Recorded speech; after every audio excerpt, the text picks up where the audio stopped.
Fact number 1, మీకు తెలుసా స్విట్జర్లాండ్లో రాత్రి 10 గంటల తర్వాత టాయిలెట్ ఫ్లష్ చేయడం చట్టవిరుద్ధం.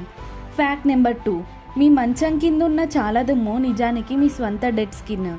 ఫ్యాక్ట్ నెంబర్ 3, మీరు బరువు పెరిగినప్పుడు లేదా తగ్గినప్పుడు మీ కొవ్వు కణాలు పోవు, అవి వాటి పరిమాణాన్ని మాత్రమే మారుస్తాయి. ఫ్యాక్ట్ నెంబర్ 4, ప్యూర్ ఆక్సిజన్ పీల్చేందుకు ఢిల్లీలో ఆక్సిజన్ బార్ పెట్టారు.